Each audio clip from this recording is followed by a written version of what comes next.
Ceux qui basent ici le tu premier na Kinshasa pour boser la botia ya bo humilier bobo mai. Bon moi que le droit international est aux bafoué. Ceux qui baoyo ko zongi ça ba zongi ça na Belgique. Ba zongi na Congo te. Ceux qui salami et la qui c'est que bango tout ba corrompu. Félix c'est qu'il était à la na Belgique. Il y a obeta ba calcul pour qu'a changer donne. Bino boeli bo c'est pas. Non, il faut prendre le soin de connaître son ennemi, son adversaire et de se préparer en conséquence. Okay. Ils ont changé le dossier en dernière minute. Bah, on a posé à éliminer le dossier Lumumba. La présence à M. Félix, c'est qu'il n'a pas de Ambalo. Et même ils sont à Babé Belé Guy Lumumba, l'un des enfants, il y a Lumumba. Pour que Batik a dossier la justice contre la Belgique, n'est pas Boma Lumumba. Bazwa mbongo baboma dossier bazwa ba reste ba oya papa ya Lumumba oyetikaki ba kokuna pour que ba étouffer pe dossier contre la Belgique.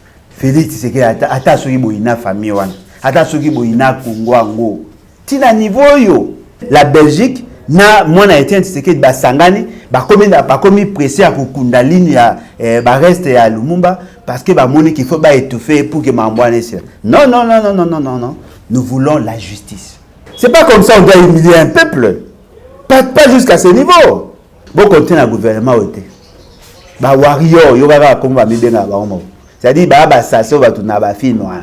Te ba tout moko ba bizarre. Quand vous étiez dans l'opposition, bon na ko la tsabiso ke bona posa ko longa ba wande. Les rebelles ont ko protéger bango. Kagame a confrère. Kagame c'est le fils adoptif. Yana. Et Etienne Tshisekedi. Famille Tshisekedi balaga déjà en relation de sainteté bandakala na Bawande. Kagame a bien Etienne Tshisekedi.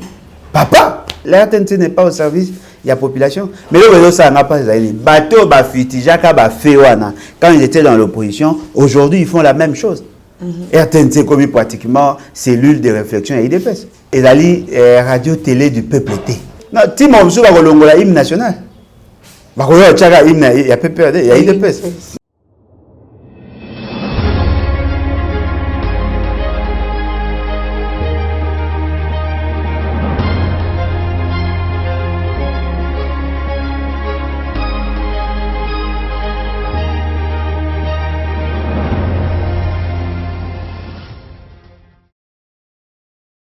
Voilà, Balandi a plus clair télévision, Bambote Nabanda Kunabino, grâce Tumba.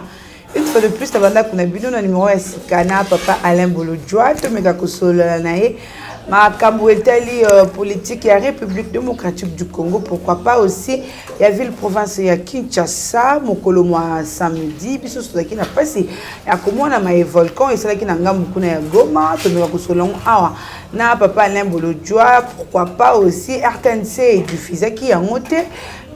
Mokolomoalobi dimanche tout le monde presse présidentielle Bisso Bakongomani tout ça n'a pas si ya makambo volcan c'est là qu'il mokolomo samedi na Goma tout le monde presse présidentielle et zali comme monsieur sur la vidéo oyo président de la République Félix Antoine Tshisekedi Tshilombo azali kosakana na bakoko na ye to komeka kosolongo awa na Papa Alain Bolodjoa. Je dis directement bonjour à mon invité. Bonjour Papa Alain. Mbote Maman Yangai, Mbote Nabalandi, en tout cas, merci une fois de plus pour l'opportunité. Bonne santé. Nzamba Osa Angolo, bien que le pays va très mal, la situation à Congo est là pour s'empirer et c'est désolant. Ok, avant tout, dans ma camion, sur Joël Gonamiko, quand tu as un livre, c'est comme si Tobo Sani, bonne manière, na biso, ma quand tu as ça là, Tobo Sani, utilité, il y a livre, il y a don, il y a livre, livre na biso, et ça est gratuit. Et ça m'a juste là-dedans, il y a $20 ou plus. Au PC donne $20, tozui livre to PC $20 na yo et sombi bon, $20 na yo et sombeli une bana uniforme, $20 na yo et sombeli bana ba sac ba ketch pour batanga. Papa là, mais capé ko beta c'était pour na livre après to kota maïma tali politique nem son comme Oui, en tout cas, merci. Merci d'abord à Batonyoso va soutenir toutes les actions que nous avons eu à mener. Grâce à Nabino, nous avons été capables de fournir près de 300 bancs et plus de 36 tableaux. Et je crois M. Soupé Kende d'ici la fin du mois, parce que nous avons s'organiser. Tout ça, l'effort, il y a coupé sa bande de uniforme. On a besoin de sombagité. Il y a maman moko, il y a potonde à Salaki. Au départ, ça qui 36 uniformes, après au bac, c'est ça, au total 61 ensemble. Oui. Et puis, pour votre information, à Outiko Somba, dernier lot où il y a Somba qui c'était les samedis, à Sombi 36 catch, il y a Bana, Kobanda taille 26, Tina 34. À Sombi catch, je crois, à d'autres chango dans l'agence pour qu'il y ait Tindango, bien que nous aurions souhaité que Basomba Ango sur place pour que tout le monde ait frais liés na douane na frais tinyo soana, mais l'essentiel à Sali a manifesté amour naé à Sali Ango. Et puis au-delà de ça, il y a une autre maman à Tindaki $100 pour nous soutenir sur la pigme mi balé au tola kisaki. Oh non, ça la pour la 500 francs. Voilà, après si bango $100. Alors, bah, mais quand quelque chose pour bah meka kolongo na ba condition na ba ça ta mo activité to osombe abango ba sucre ba mungwa ba bloga mike ça va au ba koyo côté ka oui bien que cigarette pendant ko ka osombe on peut mais ba koyo osombe abango à distance pour que ba ko ka mo à côté ka parce que condition de vie na bango et s'améliorer tant soit peu. Et je suis sûr et convaincu que ba dumsu ba koyo soutenir action wana. Il y a aussi Notre-Dame à Otukotinda $20 atteindre directement et pas bateau bazakuna atteindre $20 pour pas ça peut ba pigmer mususu na territoire mususu. En tout cas, ce qui est vrai, te sentir que les Congolais au bazali conscient au bazali ko soutenir combat na biso baza ko hésiter ko accompagner bisote. Et donc ceux qui mutainga so ba livre lelo aye bato ko sala na makambo ya ba école na makambo ya ba pigmer pour que et permettre biso tout ça au moins quelque chose parce que to bito za ka bokonjo yo. Sincèrement, ils ont moins passé. Merci beaucoup, Papa Alain. Mon mois samedi, tout le monde qui m'a malika qui kuna na Goma, Volko Tumboka qui tout le monde va Congoma nyon so zo kaita ba ok na ngambu ya Rwanda et souni biso quand même. Bon, Rwanda sunga bino pe quand même banaka. Ko sunga bino quand même et sunga bino quand même. Mais il faut me poser une question d'abord sur ce que nous avons pu faire pour le Rwanda. Et bon comparer à on a au Rwanda sali pour na biso, beaucoup remarqué que biso to sali mingi pour na Rwanda. Et puis si on comparer bolamo Rwanda salabiso na mabe Rwanda salabiso, il y a pas photo. Mais la question principale il faut me poser, est-ce qu'il n'y avait pas moyen d'anticiper sur ce qui est arrivé? Parce que il y a toute une structure. Au Bachaka, je crois c'était avant 2002. Avant éruption, il y a Liboso et ça, mais bon, il y a Liboso et éruption et ça, Maka, Nagoma en 2002, Bachaka toute une structure d'observation pour nous ça l'alerte. Parce que la meilleure manière de faire les choses est d'aller à quoi alerter la population, ceux qui vont dire que non, le volcan est en éruption. Boyer bah quoi alerter la population pour que bah se déplacer. Oui. Moi je me souviens quand j'étais pour la toute première fois na Goma, na Monaka en 2006, l'aéroport ya Goma et Bebaka justement parce que bah là voilà kotakati na piste. Au retard que l'aéroport ya Goma est allé entre lac na Niragongo.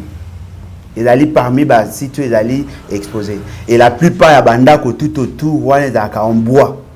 Peut-être que comment entendre, comprendre. Bateau baza moins plus éloigné, et ali bateau batonga ba hôtel côté à lac parce qu'ils sont un peu plus éloigné na montagne. Alors la structure où ils ont qui chargé à observer l'évolution il y a volcan. Est-ce que bazoa qui ba moyen? Est-ce que bazoa qui moyen à quoi alerter? Parce que ceux qui qui déjà qui est en éruption et que alerte qui population, la population allait se déplacer. Mais le cas là bango basala qui musala na bango malamu te pour des raisons X ou Y, yango esali que il y a eu éruption, batu ko se rendre compte que c'était déjà trop tard et ba musu bazaki na kati andako batu musu ba kufi. Oui. Siko bino lelo bo kumisa bango ke bayambi bino. Non, ça c'est un autre problème. Mais le problème est que les alibas soi-disant dirigeants à bino. Pourquoi ils n'ont pas su anticiper pour alerter? Parce que nakala quand mboka ezaka na période la kala avant qu'il y ait l'amélioration technologique, batu kozala surpris généralement na ba fewana. Mais lelo on peut anticiper. Tokoyi koyeba ce qui nge banda ou pas. On allait alerter la population. Pour que tout ça, c'est ce qu'on appelle de gouvernance précautionnelle. Tout anticiper. Mais le lorsque vous même la cercueil. Pourquoi ne pas protéger les vies? Vous préférez comme un cercueil. Ce qui veut dire la défaillance est à un niveau du gouvernement et les gens ne doivent pas prétexter pour dire que non, voilà, le Rwanda nous a aidés. Bango va aider, Bissot a combien de personnes à Bakoti et combien sont à entrer là-bas avec des armes. Bissot Toyamba, Bango, tout un pays, avec armes et munitions. Et puis ils ont créé désolation. Et pourquoi les gens veulent faire des raccordements frauduleux? Et qui a dit que non, nous ne pouvons pas négocier avec le Rwanda? Non. Kokende na Rwanda, pour Narukima en tant que réfugiés, cela ne nous interdit pas de dire au Rwanda qu'ils ont créé du tort chez nous. Les raisonnements au bataille de peste, na évité ceux qui na monière tant au balata monière ceux qui balongo le lomo ou ba bomba, c'est pas normal. Comment peut-on mettre en évidence le fait que le Rwanda nous a reçus? Et qui a dit que le Rwanda ne peut pas nous recevoir? Pour le banabisonné, tu comprends que non, voilà, à tabarosa abiso mabé, tout ça baron mabé, parce qu'un jour baroyamba biso. Parce que nous sommes de pays voisins. Non, mais est-ce que nous sommes les seuls pays au monde à Ghana voisin?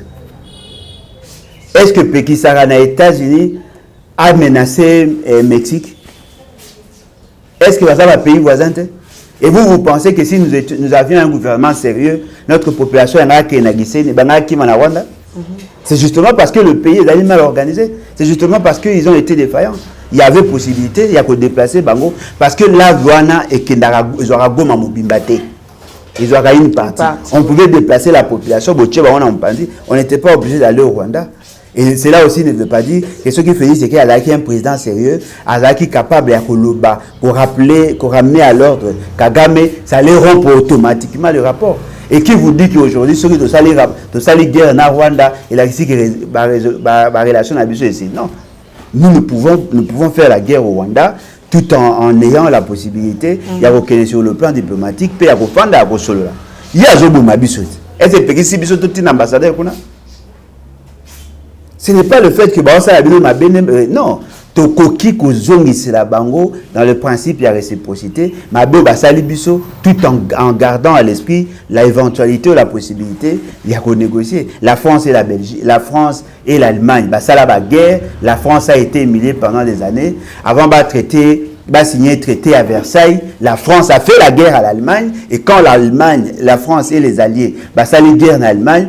Quand l'Allemagne s'est sentie en position de faiblesse, l'Allemagne est venue signer le traité. C'est-à-dire que les raisonnements la bango les a obtenus.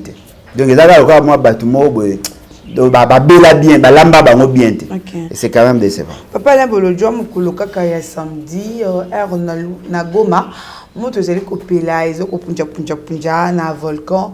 Il y a pas si comment que RTNC ou est-ce que la radio auto télévision nationale na biso et tant ami vraiment tous un devoir et informer le peuple congolais.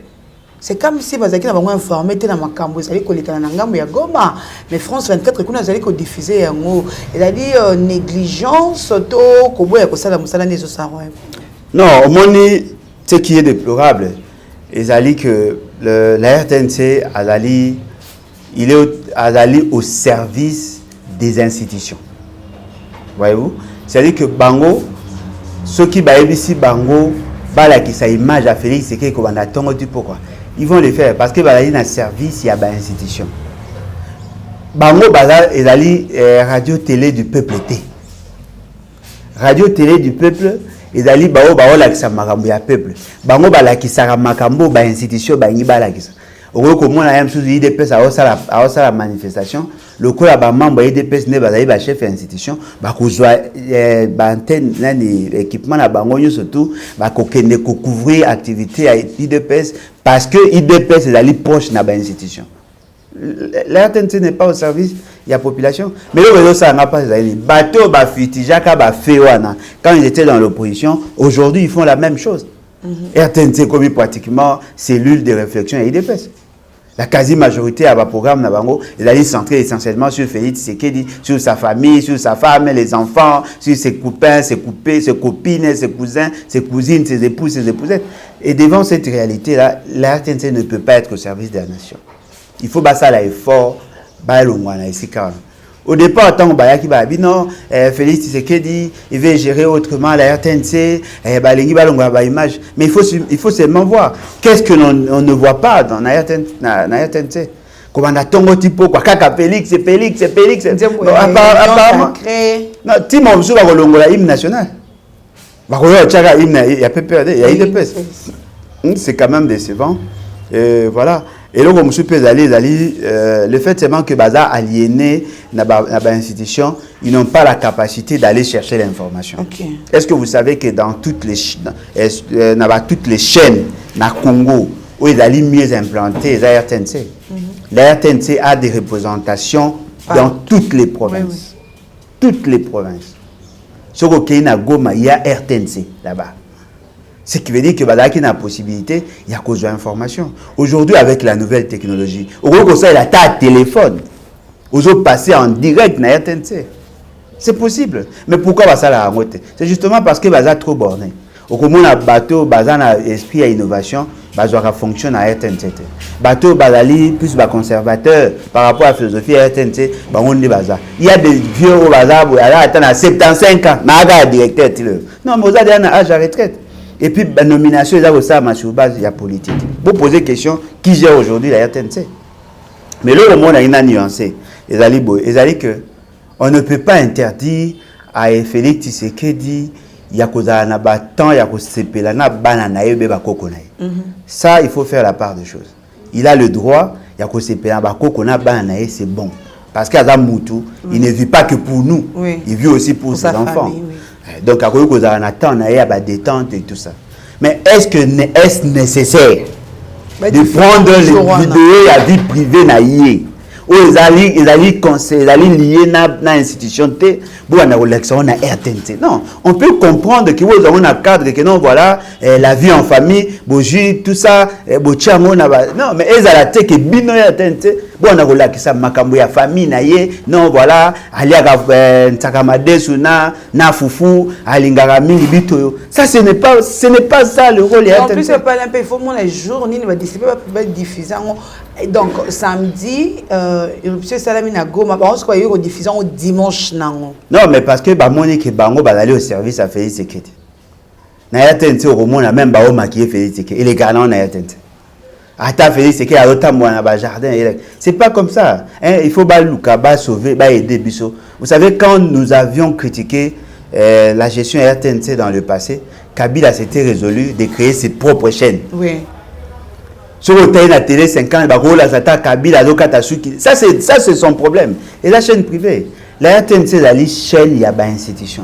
C'est-à-dire que vous l'avez ce qui touche à la République directement, pas ce qui touche à sa vie privée. Timo Félix Tshisekedi n'a pas non listé. C'est pas ça notre problème. Papa Nembolo Djoato mega kobeta lisolo ya Dr Denis Mukwege oyo azobangisa Kagame kuna na ngambo ya Rwanda, ils se sont négligés. Dans beaucoup de la lokola président de la République a levé que non rapport mapping est un amité pour les Congolais. Bah ça là on ne peut pas faire que je sois fondé Nations Unies et Nations Unies hein. Bah Cambouana n'a évité je peux qu'on analyser bah pourquoi on a le ligne.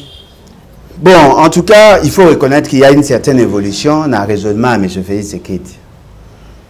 Il vous souviendra que M. Félix Tshisekedi, dans ses dérives de gestion, a Tindaka, Moutouna Nani, comment on dit VPM, Gilbert Kankonde. Moi, Moutouna Gilbert Kankonde, a Tindaka, M. Gilbert Kankonde, na poto na mission. À Salaka, une émission à chaîne à télévision, je crois on en a parlé. Tout ça, déjà, une émission, on a sens. Et parmi les Makambo à l'Obelaka, paie Makambo rapport mapping. Mais il y a on a sens, il y a Kagame. À mon avis, que ce n'était pas. Tu vas profiter de ce rapport pour sa relation avec le pays voisin. Et puis, il a insisté sur.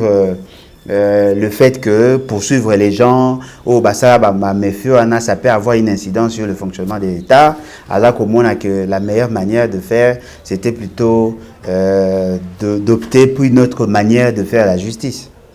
Tout l'andaka, tout mona, tout la réaction, il y a battu. Aujourd'hui, Félix Tshisekedi, quand on a soutenu le rapport mapping, c'est-à-dire qu'il y a une nette évolution. Mais Et là, ça la passe, il faut bailler le rapport mapping, il y a le rapport au biso de Salate, il y a le rapport il y a Nations Unies. Et c'était rapport Basenga Kango dans le cadre du Conseil de sécurité. Justement pour établir la responsabilité. Et ça qui bango pratiquement 10 ans dans la période de recherche en 93-2003. En principe, il fallait que tous aient un rapport Moussoussou en 2004-2024.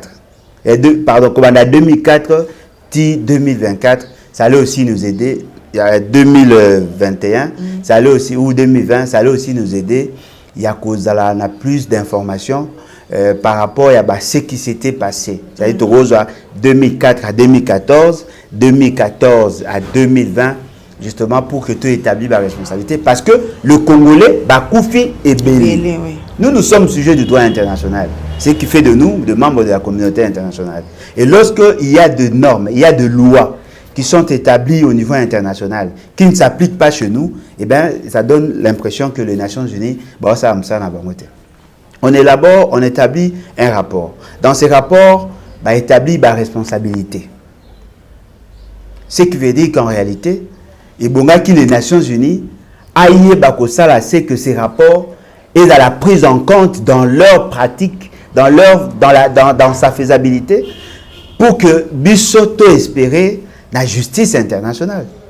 Mais le mot est que après avoir fait ces rapports, en principe, les institutions de la République Nabiso et bonga qui va s'approprier dans rapport wana va c'est que va mettre en application ou va considérer va donner wana pour que va mettre en place un tribunal international de justice. Fort malheureusement, les institutions Nabiso moins ba ça la angote parce que les locaux là ozako senga na muyibi OPJ a mis entendre na PV na procès verbal. Ça sera difficile. Ceux qui sont le responsable, il y a parti, il y a pays, qui concernés directement dans le rapport mapping. On allait déjà voir des gens être arrêtés. Mais ce fait, c'est qu'il dit, bien que eux ne sont pas directement impliqués, quand il est arrivé, nous avons insisté. Chaque jour, il n'y a que deux possibilités pour que tout le monde pays n'habite son occupation. Tu vas insister sur l'application du rapport mapping. Tu vas insister sur la révolution. Parce que ceux qui ont enclenché le rapport mapping et que le lot va prendre en considération, on met en place un tribunal international. Ce tribunal international va statuer sur la question. Parce que la Cour internationale de justice ne peut pas statuer sur toutes les questions. Ils ont un cadre rapport parce qu'il y a d'autres questions où ils ont concerné le tribunal. Parce que dans le cadre, on a les matières telles que les enrichissements illicites, l'exploitation illicite à la ressource nabiso, ils ont un domaine sous cours et traité, on a un tribunal traité. Ce qui déjà bossali yango, ça sera une manière ya kolongola tous les éléments malicieux dans la scène politique. Batu kwa ba Bemba, ba Roger Lumbala, ba Mbusa Nyamwisi, batu nyonso to ba Kamere, batu nyonso la Kabila, nyonso tout, bango tout wana ba olunga. Tango fort. Bango tout, surtout yekutu ne mutali boso, ba kolongola bango nyonso wana. Généraux à Mabé, tout ça, tous ces Rwandais là, ces bandits, oh Baboma, Congolais pendant des années, tout à partir de là, on va assainir déjà l'espace politique. Tu as Mabé, Bakolongwa, bateau, Bazali corrompu, corrupteur, Bakolongwa. Donc d'ailleurs, ça rapport mapping, ils avaient le quoi, ils avaient le quoi, n'a pas bien donc ils ont piriger tout ce qui est mabé na Congo. Mais c'est pas ça, non mais bien sûr, maman bateau ba ko étouffer ngo zalika bateau ana to sana bango. To sana bango e oka ki pe Kagame lobi, ezaka ayete mutaobo ya rapport mapping. Eza pe na bato msu na kati ya Congo ba obo ya rapport mapping. Ba kolinga ngonde ni peso condamné bon. Ba kolinga ngonde ni po bango pe baza impliqué. Donc ce qui veut dire que devant ces réalités, le rapport mapping était une solution. Mais aussi la révolution. Au moins, c'est une révolution. Que la population a télémi. Bah, continuer sur bah, semblant. Tout tout. Bah, vous avez une capacité, il y a que ça rapport à mapping et s'appliquer. Vous savez que ce sont des solutions que nous devons apporter Et fort malheureusement, les gens n'ont pas compris. On avait insisté à M. Félix Tshisekedi. Vous voulez combattre Kabila? Vous voulez combattre tous ces gens-là, occupants? Mettre en Senga le rapport mapping. Le rapport mapping était. Bisso, tu as posté la justice en tenant compte de la sensibilité de la même. Mais attendez, quand vous étiez dans l'opposition, le rôle que protéger. Kagame a commis ami, a commis frère. On a une bonne relation. Oh, maman. Confrère, maman, Kagame a confrère. Kagame, c'est le fils adoptif. Il a été Tshisekedi. Oh, papa, sur le plan politique, Kagame est le fils adoptif. Il a été Tshisekedi. Ah bon. Relation avec Bandakan. Est-ce que vous savez qu'Étienne Tshisekedi et son parti et son regroupement politique étaient aussi recrutés dans l'anti-AFDEL? Ah, moni, tu bâtis la mokate, mais bateau baebi histoire à Congo baebi. Quand Kagame voulait fragiliser Mobutu, il a utilisé Étienne Tshisekedi et son parti. Comment ça? Est-ce que vous savez que Étienne Tshisekedi est qui opposant moi quoi? Maman, Étienne Tshisekedi était recruté par AFDEL. Son rôle était de détruire Mobutu sur le plan interne. C'était ça le rôle. Parce qu'ils ont Kagame, ils ont Félix, Étienne Tshisekedi, ils ont battu surtout au monde à tout bazaka service, il y a vision, il y a balkaniser le Congo, l'État, la Belgique, les États-Unis, la France et tous ces pays-là, bazaki n'a pas ça qu'on fragiliser Mobutu, ne ba mettre en place le plan opérationnel où il bomisaka à Biarimana, où il bomisaka le président Ouganda pour que Bango baye bakoza la maîtrise d'abord sur le Rwanda pour se constituer base arrière. Ils ont travaillé, bateau bayebi politique, histoire politique à Congo. À l'époque, dans le cadre, il y a Union sacrée dans Bango et l'opposition Bazaka. Et c'est qu'il avait envoyé son chargé de mission qui était au Lingankoy. Le président Sensa. Batinda Kaye, la mission, a Kende Koyamba Afdel. Quand on va commencer dans le Bumbashi. Vous m'avez est-ce que vous avez que tout le gouverneur au FDL a Yakana Bango, tant que FDL a Kotaka, la quasi-majorité a gouverneur, nous sommes à gérer la province, et la rabatamel, il y a eu deux pèses. Tu n'es pas battre histoire à Congo. Et puis le Moussou maman, na FDL Bazalaka, tant que tu es na San City, tu commis na San City, débat, bah Monique et bah Rwandais bazaki trop exigeant parce que Rwandais Kosenga va changer question à nationalité, va passer à Bango Mamabele tout ça. Quand les autres ont refusé, Kabila na Bemba na Bamususu ba Longwe. Ba ko signer accord global ba signer accord ba benga ki accord de cascade. Il y a 1+4. 1+4 que y après, accord ya cascade. Tango baye na accord ya cascade, Bemba na Kabila na Banyoso na bakende ko sala gouvernement na Congo, na Congo central. Ba sali gouvernement, Kabila président, Bemba premier ministre. Ba tie ba poste ministériel, ba vice premier ministre et tout ça. Étienne Tshisekedi. Tanga Monique Bemba un mobutiste, pour pas d'ara mobutiste. Bemba mobutiste, abonné dans l'opposition, comment un enfant comme ça et peut me diriger moi et tout ça. À Longwe na l'eau, on a bateau baraki na souci à Congo, à Kenya na Rwanda. Ba signé ba accord na Kagame parce que Kagame ndé azaki chef ya RCD. Ba signé ba accord na Kagame. Ba zui ba sali makamba ko créer ce lobbying na niveau international. Baki ko la kisana ba mindele bato ba yoka bango que non voilà ndenge zawana bato ndenge ba signer accord et retrouver pété, il faut que ba Rwandais ba kota parce que bango ba vulnérable ba combattre bango pendant des années, il faut bon ça surtout ba kota parce que bato ba ko za sans état sans nation, il faut ka botika bango boy ndé ba yoko obligé ce ko be mana Kabila ba zonga ce ko na table de négociation. Bah, il faut signer un accord global et inclusif où le PSAGA 1+4. Bah, le mot libino en considération en 1885, date de la création de la nation, il y a État, pour que beaucoup de la nationalité, bah, mais en routine en 1960, parce que Bango, bah, réfugié en 1959. C'était Étienne Tshisekedi. Tant que Baninga, bah, moni le lengi makamwa et ça, qui va bien. le quoi avion a sali ba trahir nation ne ba ko boya ya comme vice-président ba ko chaza ili ngoma.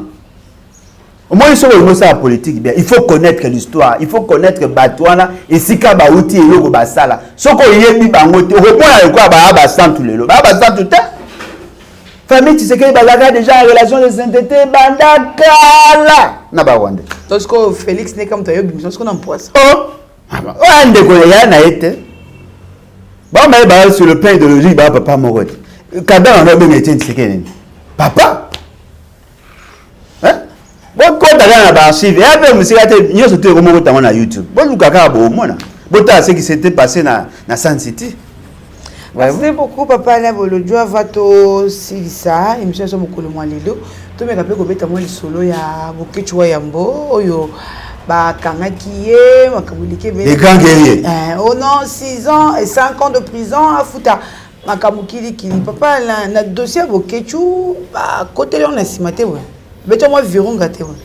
Maman ngai d'abord félicitations na kulutu na ngai Bokechwa, félicitations na bandeko nyonso bazali ya peuple Mokondi.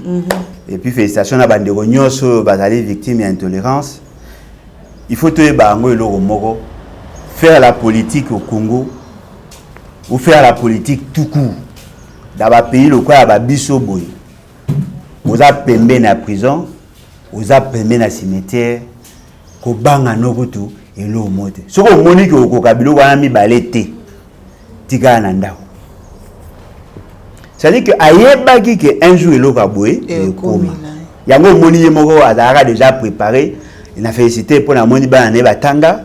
Donc il y a ici que ata yesoka kozala te soka kozala l'essentiel au moins qu'a pesi Congo batu ya valeur ou ego ça quelque chose. Et je suis sûr aussi que sa femme a allé préparer. Mais nous disons ceci. Nous ne souhaitons pas que Atika en prison parce que ça va nous fragiliser dans une certaine mesure. Nous ne souhaitons pas que Akoufa parce que tu as vu que ça Akoufi et qu'on a perdre parce que déjà le quoi te perdre papa moi toi on a posé à te perdre sous bateau m'sauter. Et là au moment on a remarqué. Et d'ailleurs que Kulutu Azaki d'après l'information va Pesaki Azaki prêt à sortir. Mais ce que moi j'ai remarqué, les gens étaient trop pressés à OCPA. Parce que dans la période où nous avons OCPA, Félix Tshisekedi était à la Belgique. Il y a un calcul pour qu'il change de donne. Non, il faut prendre le soin de connaître son ennemi, son adversaire et de se préparer en conséquence. Okay. Il y a d'autres choses, on va ça de manière. Mais moi, tellement que vous savez, ils ont changé le dossier en dernière minute. Et l'autre est salami, ils allaient justement parce que bah on a posé à nuire, il était que va ça mais non, bah on a posé à éliminer. A mon esprit que bah on a posé à éliminer. Il faut être méthodique. Tout ce pays n'est le gros auto remarqué que bah tu vas qui mobiliser et tout ça. Ça j'ai aimé. Tout le monde va tendance nyoso, tout le monde va décider, tout le monde en tout cas tout le monde tout le monde va te belé, tout le monde va décider, Edgar Mokoni, tout le monde va te belé sans tendance. C'est ce que nous voulons, la solidarité. Au moins, ceux qui biso, tout le monde va s'allier. Et on peut s'absorber pour être bien. Ceux qui sont bondis, tout le monde va soutenir. Mais ceux qui d'ailleurs, tu as le baramingi. Donc, il m'a dit que tu as assemblée au Lingabiso. Ceux qui ont eu problème, va soutenir. Moi, j'ai aimé. Au même moment, il y a Kulutu Bokechwa premier au Babengara Bokechwa Ayambo. Il y a Laurent Sokoko. Te Bokechwa Ayambo Mutumussus. Il y a Laurent Sokoko Mutumussus. Na on se fait un jour na ebai. Il y a Laurent Sokoko. Au fait, au moment où tu obeta masoloana, il y a un autre dossier batanga ki matoi baboy koyoka. Dossier ni papa. Dossier Lumumba. OK. La même ça présence à M. Félix c'est qu'il n'a pas poto ya mbalo et même ils sont ma babe belé Guy Lumumba l'un des enfants ya Lumumba asaini a lobby que Félix Tshisekedi na batu na ye ba corrompre famille na bango pour que batika dossier na justice contre la Belgique ne ba boma Lumumba bazwa mbongo baboma dossier bazwa ba reste ba oya papa ya Lumumba o etikaki ba kokuna pour que ba étouffer pe dossier contre la Belgique. Félix c'est que ata soki boyina famille wana ata soki boyina Congo ango tina niveau yo donc Félix a corrompre famille ngaite Guy Lumumba muta lobby que non Félix a corrompre famille akete a corrompre ba jupe de nambo famille ezwika yende muta ba batika mi balende baboyi. Non, beaucoup de dossier, Belgique déjà, et ma campagne c'est le cas, besoin un bon beaucoup de dossier, besoin mine la papa ou etraki, toi qui ne kokunda ango, toi tout fait à faire. Et pendant papa Patrice Emery Lumumba, héros national, Dieu que tu as la mine. Quand même, nous surtout ba kata ba chana ba sid, ba boma ine ti mututu normal, ba kata ndam ba cha. Non, mutu azala mine pas avec sa trophée, ba msupe bazala ba misapi, ba msupe bazala, c'est-à-dire ba ndam na tu évites ce qui cerveau n'est pas quelque part. C'est-à-dire que balongola, ba inga ba bombaye na na mutu na biso na na nzoto. Ba boyi ke ba kundaye, ba boyi ke cimetière mauvaise à Lumumba. Ce qu'on mutu a bombara mino tant à sa déclaration, c'est à partir à wande so tozui, to chaka pression à une certaine époque, ba chef coutumier ba récupérer, famille né ba le barango déjà banda kala, même ndeko ozo ba Guy Lumumba. Il était candidat président de la République en 2006. Donc ce qui veut dire que M. Félix Tshisekedi n'est pas au service du peuple. Et là, vous savez ce qu'on passe. Papa à Félix Tshisekedi, il n'est pas là qui est impliqué dans le loi. Tu peux imaginer la Belgique, moi, j'ai été Tshisekedi, Sangani, comme pressé à Kukunda ligne, reste à Lumumba, parce que qu'il faut étouffer pour que m'envoie ça. Non, non, non, non, non, non, non, non. Nous voulons la justice. Révélation, Mogé Pesami, car on a débat na Bangoana. Est-ce que vous savez, le Land Rover me maka Lumumba na batu tout ba me maka po ba kende ko boma bango muta bande ko kumba Land Rover bobi azana ambassadeur ya Belgique nous devons kumba Land Rover oh maman ça mais c'est terrible. Ça veut dire que ba olinga lelo la Belgique na Félix Tshisekedi mwana Etienne Tshisekedi ba kunda Lumumba bato ba boma ba participer à ko boma Lumumba tondima bango ba ko kunda et puis bo kunda na kanyaka. Laissez famille bon pour que Batouba batika kolba. C'est pas comme ça on doit humilier un peuple. Pas jusqu'à ce niveau. Hein? Lumumba qui s'est battu pour nous, qui s'est sacrifié pour nous. Boyobo kunda comme un vulgaire. Boyope sa mbongo ya kunda ya matanga, bokomi ko corrompre batu pour que bokunda. Est-ce que la famille soka lobina bino bozela va bokunda to que non na justice. Ma beza bo apprécier. Et tiens Tshisekedi papa na sara 2 ans na morguette. Tu vois comment vous après ça on n'a pas va ndengande. Si papa mumba kufaka. Non mais attends kufaka eza limite. Est-ce que ça mutu? Au bout de la vie papa na. Non ba récupérer moi déjà. La famille to na. La famille te là pas va vendele. Ba boté là besoin déjà pas mutu. C'est pas comme ça, on doit nous humilier pas jusqu'à ce niveau. Bon corrompre famille pour que pas abandonner dossier na justice. Il y a gagner ne Félix c'est à bino. A gagner. À niveau corrompre au pays sa famille va poursuivre la Belgique. Mais pourquoi? Parce que la Belgique et les Américains ne vont pas Lumumba. Est-ce que lui n'a pas droit à la justice? Il a droit. Il est goutané au Bundapo na biso. Bon moi siko biso au Bundapo na été. Il y a pas si hein. Voilà, aussi cette vision une révélation vraiment troublante. To utikoe ba yambala ya liwa ya Patrice Emery Lumumba papa le bolojo to commune Suka ya numéro le msomo lelo la canal na internet na viso peut ça peut numéro de téléphone et pas monter sur peut-être dans la posa azwa livre ou bien peut-être à contribuer dans ndenge na épée. En tout cas message nangai on a cru koloba et que tout a mobilisé lelo nde basambisi kulutu Bokechu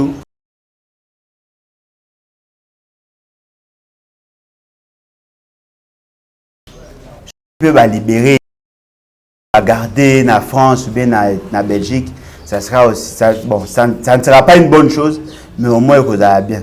Pour bateau ba okanza ke ba kozongi ça y ceux qui bazongi si le Bokechu premier na Kinshasa pour boze la botia ya bo humilier bobo mai. Au moins que le droit international est aux bafoué. Comment un exilé politique ou afani a dans un document à Belgique. La France n'a pas le droit de les faire. ceux qui baroyo kozongisa ba kozongisa na Belgique ba kozongisa na Congo te ceux qui salami et la kisi ke bango tout ba corrompu parce que vous me gana ko imaginer boye na loenge bozongisa na Kinshasa bo sali mabe est-ce que on boit sûr que ko ma guerre tribale te bon me poser une question est-ce que vous êtes sûr que ko ma guerre tribale te et là vous gagnez quoi pour battre déjà on a la température à Makasi. Le fait c'est que papa Ngwanda a Koufi, Henri Thomas Lokondo a Koufi, vous pensez vraiment que ça va passer? Pour éviter cela, boutique à basso d'humeur. Donc vous avez bien boutique à justice à Poto Bassa. Si vous avez des problèmes avec vos états en 2023. Pour Nabato Balaina pour ça pour son livre. Oui. Je crois que vous avez appelé Malamou livre vous n'avez pas Madame Antoinette, Locadine à Belgique. Bokoyo kozwa stock oyo lingi oyo kozango parce que bosenga biso tinda ba livre kuna to tinda ezali mais stock wana ezoteka timidement ozana posa osomba livre obengi biso to pesi numéro à Madame Antoinette Locadi ça sera aussi une manière pour vous de nous soutenir na ngina réitérer ba remerciement na maman na biso oyo atindaka $86 au Yazaki n'a problème de santé à Tinda $86. En tout cas, merci na robosana kayo jamais na geste au salakawana et c'est une bonne chose. Une autre maman aussi a un problème de santé, tout ça na ma bonne délit a autre côté Tinda $100 pour na ba pygmée. En tout cas, ceux qui te reçoivent na ma bonne délit, ça sera aussi une bonne chose. Sans oublier bandeko nyonso bazako contribuer na ba banc na ba uniforme. Ça serait une bonne chose. Na kosenga pe na bino bobo sa na teke bandeko na biso ya Beni ya Goma ba pe na posa ya bosenga. Ceux qui peuvent organiser quelque chose dans ce sens pour que boye ba ko contribuer ko participer na mawana bango ezala bien. Bo compter na gouvernement ote. Ba warrior yo ba ko ba mibenga ba omo. C'est-à-dire ba saso ba tuna ba film wana. Les ba tout moko ba bizarre. Ceux qui bino bosugi ba lingate et kozala difficile. Les livres ezali a pe na Kinshasa ezali. Numéro de téléphone. Numéro de téléphone, il plus 243 81 250 28 51. 81 250 28 51. Na bosa écoute ka pour numéro de téléphone. Et là na ba tout mo bo ba pesi ba ba mbongo ba benga biso pona o menacer. Bo tomber na poula mabe. Bonga boya ta 40 ans avant na bota. Siko mais là trop tard. Na botika ba intimidation pour bo tomber na po. Bon moi ya Michel. Michel Manganda Bangabio. Merci beaucoup Papa Alain Bolodjoa. Merci P. Nabalandignon sur Plus Clair Télévision. Ceux qui ont Zakim Banu sont côté la biso. Comme ça n'a qu'à aimer, qu'à partager. Pourquoi pas aussi qu'à s'abonner à la chaîne Plus Clair Télévision, la chaîne de la vérité. Na micro Zaki Grâce Toumba, na Sima caméra Zaki Joël Gona gauche chasseur d'images. Na régie finale, tout Zaki na. Et marocain. Na régie finale tozaki na cordon Obima Frikou, Popola Yombe, Joël Kombe la Combelaise. Continuez toujours na s'abonner à Plus Clair Télévision, bon continuez toujours na copier sa confiance nebomi ça na copier sa toujours confiance. Je dis encore un grand merci à Afrique Service Logistique, agence moko fiable et honnête, maman tout ça va commerce, Turquie, Kinshasa, Turquie, Goma, Turquie, Mbujimai ou bien Lubumbashi, agence Ezakaka Moko, agence fiable et honnête, Afrique Service Logistique. Côté pâté, côté bete misouté, au tchèbilo kono mardi, jeudi et commis na Kinshasa, agence Ezakaka Moko, pas de concurrent. Afrique Service Logistique, Maître Paul Kalonji, bon rétablissement. Nayope Kalamingité, Okokoma na Kinshasa, Tokozela, Tokoyambayo, vraiment à bras ouverts. Grâce à vous, bye et au prochain numéro.